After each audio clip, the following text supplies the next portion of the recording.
Ils sont de plus en plus nombreux. Les vélos gagnent du terrain en ville. Leur progression est même de 44% entre 2002 et 2010. Si cela se voit, cela se mesure aussi, grâce notamment à ce petit compteur. Nous sommes sur la piste cyclable des Jeux Olympiques à Grenoble, un itinéraire clé pour beaucoup de cyclistes. Nous avons sur cet axe environ 3 à 400 000 cyclistes par an. Et nous avons implanté à l'échelle de l'agglomération depuis le 1er janvier 2008 5 compteurs qui totalisent aujourd'hui plus de 2 millions de passages par an, soit bien plus de 6,5 millions depuis le début des comptages. On voit ici les boucles magnétiques sur lesquelles passent les cyclistes dans un sens et puis dans l'autre. Et à chaque fois qu'un cycliste ou même que plusieurs cyclistes passent en même temps, ils sont comptabilisés. Puis enregistrés sur une base de données qui totalise l'ensemble des compteurs. Depuis 2008, tout s'augmente, plus 10% en moyenne par an. Des aménagements cyclables un peu partout, des métros vélos en plein boom, des guides, des journées de sensibilisation. Les actions en faveur du vélo portent leurs fruits. On peut toujours faire davantage, notamment sur les pistes, la longueur. On a aujourd'hui autour de 300 km de pistes cyclables, ce qui nous situe très bien dans les agglomérations.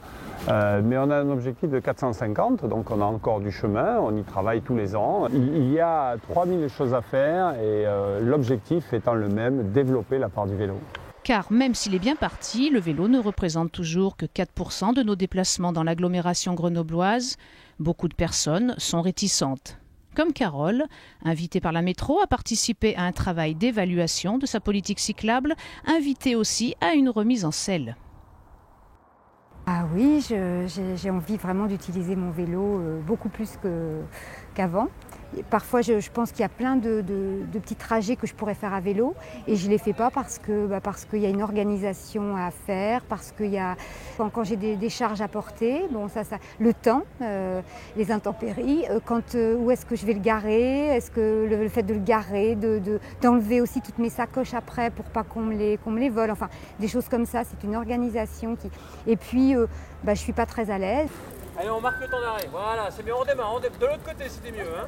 Ces stages de remise en selle, c'est que ça permet aux personnes de retrouver une certaine confiance sur le vélo, de certains réflexes au niveau de l'équilibre, du regard, du freinage, du changement de vitesse, pour être suffisamment à l'aise pour ensuite pouvoir anticiper ce qui se passe autour de nous, sans avoir à regarder son vélo quand on change une vitesse. Quand on freine, il n'y a pas besoin de regarder ses mains, on freine, donc on regarde ce qui se passe. Donc voilà, il y a beaucoup de choses à anticiper, mais il faut d'abord maîtriser un peu mieux son vélo pour pouvoir mieux anticiper le danger qui se présente devant soi. Des conseils précieux pour franchir le pas. D'autres actions sont proposées par les membres plus experts du collectif d'évaluation, un inventaire qui pourrait servir le futur plan de déplacement urbain.